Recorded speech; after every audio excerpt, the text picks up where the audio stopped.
Hello friends, and this is Deepak Singh, and on behalf of AQ Bias, today we'll be discussing the topic of delimitation, which falls under the category of polity and governance. तो ये topic काफ़ी news में आ रहा है पिछले साल से, because in the background of Jammu and Kashmir. तो जम्मू एंड कश्मीर में अगस्त 2019 में आर्टिकल 370 को स्क्रैप कर दिया गया था. तो उसके बाद काफ़ी डेवलपमेंट्स हुई थी, उसको यूटी क्रिएट कर दिया गया है. फिर कहा जा रहा है कि उसे स्टेट का स्टेटस दिया जाएगा. तो इसी बैकग्राउंड में डीलिमिटेशन कमीशन एक सेटअप करी गई है to decide the number of seats and उनका साइज क्या रहेगा कॉन्स्टिट्यूंसी का असेंबली में. तो उसके लिए कमीशन सेटअप करी गई है.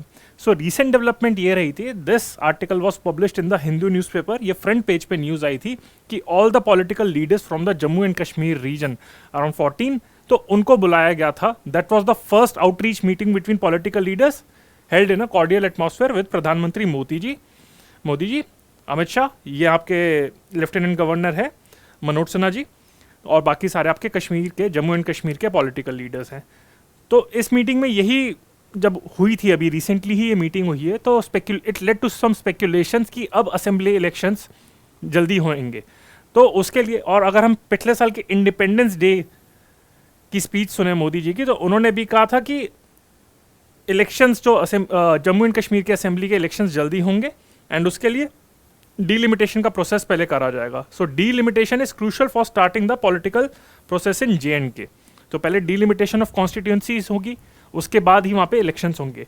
तो यही स्पेक्यूलेशन चल रही है कि, और as you can see in the article, prime minister Modi has backed the delimitation exercise which is in process in the UT of JNK. Okay, so this is the context that we are discussing it, and again we will follow a step by step approach. First we will discuss what exactly is delimitation, फिर constitution में क्या provisions हैं, उसकी history देखेंगे, क्या status है, फिर Jammu and Kashmir में देखेंगे, and then we will discuss the name of the commission which is looking after the delimitation exercise in JNK as of now. So with this approach in mind, let's discuss about the topic of delimitation. So what exactly it is?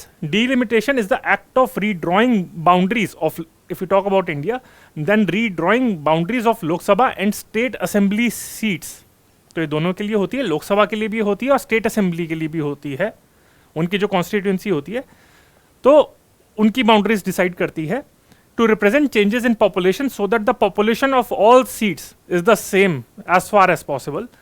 तो ये exercise होती है कि actually काफ़ी, अगर हम inter state देखें या फिर इंट्रा स्टेट भी देखें, तो एक स्टेट में भी हो सकता है कि कोई रीजन की पॉपुलेशन ज़्यादा बढ़ रही है, किसी रीजन की पॉपुलेशन कम हो रही है. सो कॉन्स्टिट्यूंसीज को दोबारा से रीड्रॉ करा जाता है. जैसे अगर मैं दिल्ली में रहता हूँ, तो काफ़ी बार होता है कि पहले मैं किसी और कॉन्स्टिट्यूंसी में आता है, although I am living at the same place, पर कभी कभार होता है कि फिर किसी और कॉन्स्टिट्यूंसी में डाल दिया जाता है, क्योंकि बाउंड्रीज को रीड्रॉ करा जाता है. तो इसी एक्सरसाइज को डीलिमिटेशन कहते हैं, so as to ensure that कि जो भी कॉन्स्टिट्यूंसी हैं, if you talk about the Lok Sabha elections उसके कंटेक्स्ट में या फिर स्टेट असेंबली के कंटेक्स्ट में भी, तो उन सीट्स की जो पॉपुलेशन है वो ऑलमोस्ट सेम रहे. तो ये होती है delimitation, and its objective is to provide equal representation to equal segments of a population, fair division of geographical areas so that one political party doesn't have an advantage over others in an election. तो ये इसका objective होता है, ये होती है delimitation. And if you talk about the constitutional aspect, this is very important from prelims point of view, that article 82 they can ask delimitation किस article के अंदर होती है, 80, 81, 82 और 83. ये क्लोज ऑप्शन पूछ लेंगे. So the correct answer is आपका article 82 of Indian constitution. So that article says that the parliament has to enact a delimitation act after every census. ये हमारा कॉन्स्टिट्यूशन ऑफ इंडिया कहता है कि हर सेंसस के बाद एक डीलिमिटेशन एक्ट बनाना चाहिए और उसी एक्ट को इम्प्लीमेंट करने के लिए एक डीलिमिटेशन कमीशन कॉन्स्टिट्यूट करनी चाहिए. पर हर बार ऐसा हुआ नहीं है, क्योंकि अगर हम इंडिया के कंटेक्स्ट में देखें, ऑल ओवर इंडिया के कंटेक्स्ट में देखें, तो आज तक सिर्फ 4 बार डीलिमिटेशन कमीशन सेटअप करी गई है. वो भी हम पढ़ते हैं क्योंकि कुछ ना कुछ इश्यूज हैं इसमें, क्योंकि पॉपुलेशन के कंट्रोल में, डेमोग्राफी के कंटेक्स्ट में, तो उसके कंटेक्स्ट में अभी तक हर सेंसस के बाद आपकी डीलिमिटेशन कमीशन सेटअप नहीं करी गई. सो की point is again from prelims point of view article 82 यहाँ पे पूछा जा सकता है. अभी हमने पढ़ा था व्हाट इज डीलिमिटेशन, अब हम पढ़ते हैं डीलिमिटेशन कमीशन के बारे में. So as I mention that delimitation is carried out by an independent delimitation commission, and जैसे ही एक्ट आपका इनैक्ट हो जाता है, वो फोर्स में आ जाता है, then union government, again government of India decides to set up a delimitation commission made up of a retired Supreme Court judge. If we talk about the composition of this commission, a retired Supreme Court judge, then the chief election commissioner and the respective state election commissioners. तो उस state के जो election commissioners हो गए, chief election commissioner of India हो गया and a retired supreme court जज. So they are the members of delimitation commission और यही डीलिमिटेशन की एक्सरसाइज कैरी आउट करती है. And the most important point over here is that according to the Constitution of India, the orders of the Delimitation Commission are final and cannot be questioned before any court. तो आपका जो district court हो गया, high court हो गया या फिर supreme court भी हो गया, तो वहां पे उसके डीलिमिटेशन कमीशन के ऑर्डर को कोई क्वेश्चन नहीं कर सकता किसी भी कोर्ट में. और ये इस वजह से है क्योंकि ऐसे अगर ऑर्डर्स पास होने लग गए, अगर ऐसे पिटिशंस फाइल करने लग गए डीलिमिटेशन कमीशन के ऑर्डर के अगेंस्ट सुप्रीम कोर्ट में, तो ऐसे तो इलेक्शंस हो ही नहीं पाएंगे क्योंकि कोई कहेगा कि इसमें यहाँ पे इशू है डीलिमिटेशन में, तो फिर पिटीशन फाइल करी जाएगी, फिर रिव्यू पिटीशन, रिट पिटीशन, ऐसे पिटीशन फाइल होती जाएंगी, तो ऐसे तो इलेक्शन होगा ही नहीं. तो दैट्स द रीज़न यहाँ पे कि इसके ऑर्डर को क्वेश्चन नहीं करा जाता किसी और भी कोर्ट में, चाहे वो सुप्रीम कोर्ट हो, हाई कोर्ट हो. नॉर्मली देखा जाता है कि अगर हम इंटर स्टेट वाटर ट्राइब्यूनल्स की बात करें तो उसमें भी पहले कहा था कि ऐसे उसके ऑर्डर को क्वेश्चन नहीं कर सकते, but now there is a catch कि चलो उसके ऑर्डर्स को क्वेश्चन कर देते हैं. So this is like one of the few commission, I don't know, I think और किसी कमीशन के तो ऑर्डर को क्वेश्चन नहीं करा जाता, बट स्टिल अगर करा भी जाता है so it's one of the few commission जिसके ऑर्डर फाइनल माने जाते हैं. ठीक है, ये आपका हो गया. उसकी कॉन्स्टिट्यूशन क्या कहता है.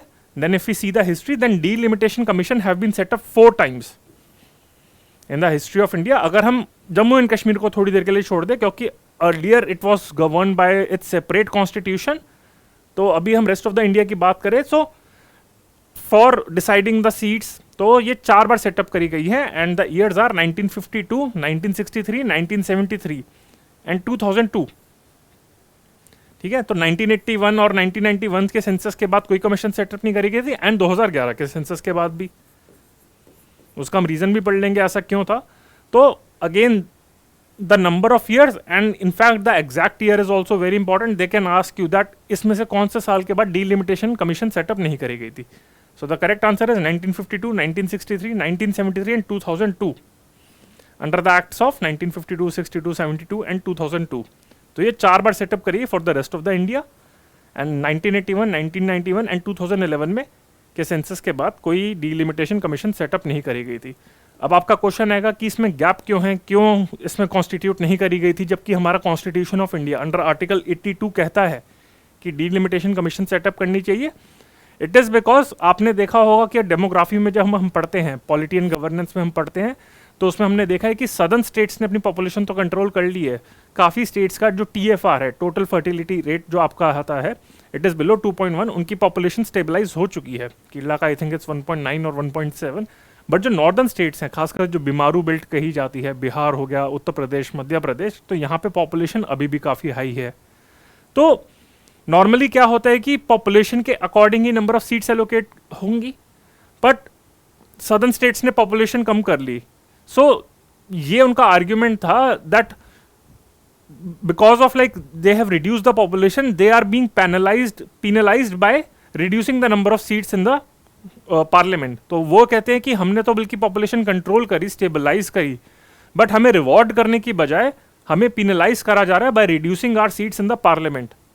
तो what is the purpose of reducing seats, मतलब रिड्यूसिंग पॉपुलेशन, वो मतलब वैसे भी करनी थी but constitutional point of view से देखा जाए तो नंबर ऑफ जो आपकी स्टेट्स हैं, बाकी स्टेट्स हैं नॉर्थ इंडियन, तो उनकी पावर बढ़ जाएगी पार्लियामेंट में. If you talk about Rajya Sabha, Lok Sabha, तो दैट इज द रीजन. तो उन्होंने प्रोटेस्ट करा and in this background constitution was amended during emergency time in 1976 to suspend delimitation until 2001, क्योंकि ये सोचा गया था कि इन 25 सालों में पॉपुलेशन स्टेबलाइज हो जाएगी तो उसके बाद फ्रेश डीलिमिटेशन कैरी आउट करी जाएगी so that we can increase the number of seats of Lok Sabha and also we can also differentiate कि किस पर्टिकुलर स्टेट को कितनी सीट्स एलोकेट करनी चाहिए.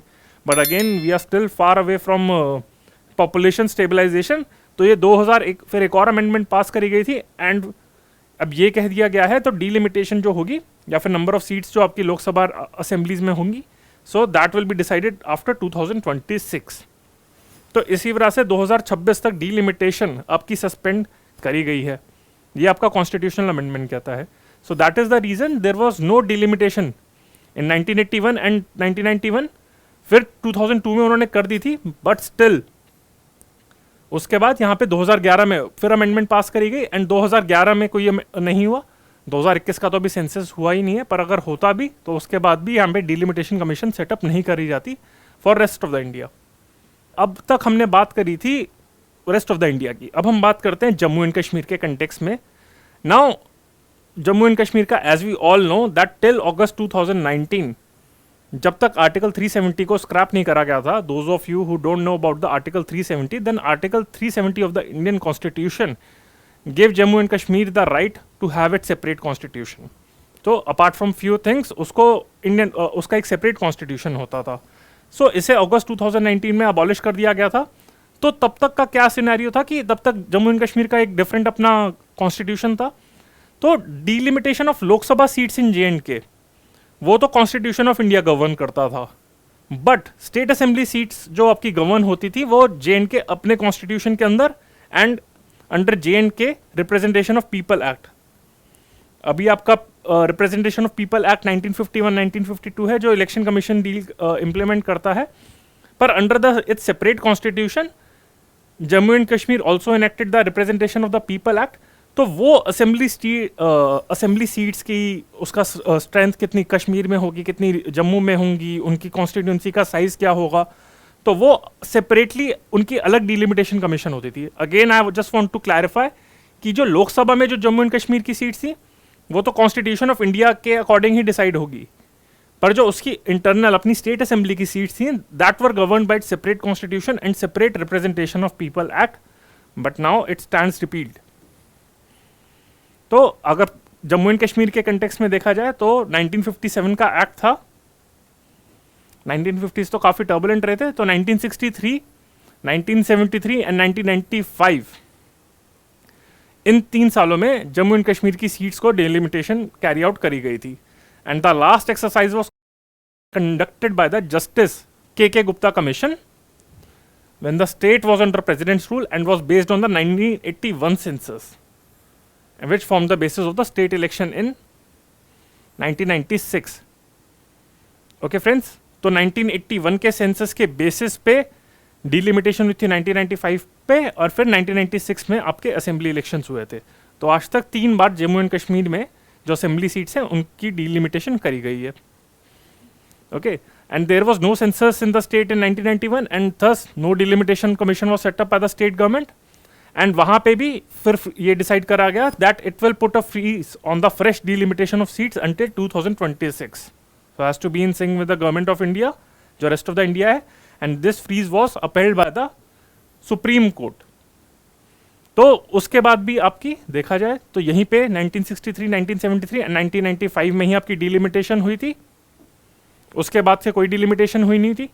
1991 का तो सेंसस ही नहीं हुआ था. तो इस बैकग्राउंड में अगर जम्मू एंड कश्मीर असेंबली का before the scrapping of article 370 and before it was मतलब before its creation of a UT, अब जम्मू एंड कश्मीर एक यूनियन टेरिटरी है, यानी कि सेंट्रल गवर्नमेंट के अंदर फंक्शन करती है, अब उसकी कोई असेंबली नहीं है. तो अगस्त टिल 2019 तक at that time it had Jammu and J and K assembly had 87 seats, 46 in Kashmir, 37 in Jammu and 4 in Ladakh. अब लद्दाख तो एक सेपरेट यूटी है तो इसको तो हटा ही देते हैं. And 24 more seats are also reserve for POK, Pakistan occupied Kashmir. तो वो रिजर्व रहती हैं कि जब पीओके इंडिया का पार्ट दोबारा से बन जाएगा तब उसको सीट्स एलोकेट करी जाएंगी. सो इट्स सिंबॉलिक कि yes PoK is also part of the Jammu and Kashmir और इंडिया के कंट्रोल में है. और जो Jammu and Kashmir reorganisation bill है, again as I said that कि previously till the time of आपका असेंबली जब अगस्त 2019 तक ये आपका था 87 सीट्स थी, ठीक है, जिसमें 46 कश्मीर के पास थी और 37 जम्मू में थी. बट जो Jammu and Kashmir reorganisation bill था, it said that the number of assembly seats in J and K when the elections will be held तो वुड इंक्रीज फ्रॉम 107 टू 114 तक कर दी जाएगी. ओके फ्रेंड्स, तो ये आपका है नंबर ऑफ सीट्स के बारे में जो हम बात कर रहे हैं. तो दैट विल बी इंक्रीज्ड, क्योंकि आपको पीओके को भी एलोकेटेड है, उसको भी अगर इंक्रीज करा जाए तो आपके अराउंड 100 प्लस पड़ जाती हैं। तो अभी इस टाइम पे 114 सीट्स करी जाएगी, which is expected to benefit the Jammu region. Okay friends, तो ये लगा जा रहा है कि अभी जम्मू के पास कम सीट्स हैं। अभी 46 कश्मीर के पास थी पहले और 37 जम्मू के पास थी, पर अब लग रहा है कि नंबर ऑफ सीट्स जो बढ़ेंगी तो उसमें जम्मू को ज़्यादा सीट्स एलोकेट कर दी जाएंगी। अब उसी बैकग्राउंड में जब अगस्त 2019 में जम्मू एंड कश्मीर का स्पेशल स्टेटस हटा दिया गया था और उसको यूटी क्रिएट कर दिया गया था, तो डिमांड थी कि इसे स्टेट कब बनाया जाएगा। तो मार्च 2020 में government of India set up the delimitation commission which is headed by Supreme Court Judge Ranjana Prakash Desai. So a question can be asked in prelims that Ranjana Prakash Desai committee or commission is related to what? तो correct answer is आपका delimitation commission for J&K. तो ये commission है, उसे Ranjana Prakash Desai head करती हैं। Okay friends, so this is the background in which we discuss the topic of delimitation commission. I hope everything is clear to you. And again, if I go for a small recap of this lecture in a minute, so यही बताना चाहूँगा कि context क्या है कि अभी काफ़ी सारे गुप्तकर अलायंस हैं जो आपके जो कश्मीर के पॉलिटिशियंस हैं, they met prime minister Modi ji and he said that कि जो डीलिमिटेशन एक्सरसाइज अभी हो रही है, I completely agree with that and उसे मेरी पूरी छूट दी गई है टू कैरी द डीलिमिटेशन जो रंजना प्रकाश देसाई कमेटी है। फिर उसके बाद हमने डीलिमिटेशन का मतलब पढ़ा, ऑब्जेक्टिव पढ़ा, कॉन्स्टिट्यूशनल प्रोविजंस पढ़ी, एंड फिर ये भी पढ़ा आपका कि डीलिमिटेशन एक डीलिमिटेशन कमीशन आपकी कैरी आउट करती है जिसकी कॉम्पोजिशन पढ़ी हमने, एंड देन ये भी बताया कि इसके ऑर्डर फाइनल होते हैं which can't be question in any court. And in rest of the India delimitation commission have been set up 4 times 1952, 63, 73 and 2002। And then मैंने ये भी बताया कि why delimitation has been suspended and how many times delimitation has been carried out in J&K and what is the present scenario and about the Ranjana Prakash Desai committee. Okay friends, so with this I have covered the topic of delimitation in general as well as the topic of delimitation in J&K in a very brief manner in a 3C approach. That is, I have kept it very comprehensive. I have covered all the dimensions but also in a very concise manner as well as current oriented. So I have included all the current developments. I hope you liked it. If you liked it, then please press the like button, share it and subscribe it. And before ending my lecture, I just want to make few announcements that we at AQ Bias is launching a foundation batch on 7th of July. So under which 800 hours of classes including 80 hours of current affairs classes will be provided to you. Apart from that, we are also launching optionals on history, geography, pol science, sociology and pub ad.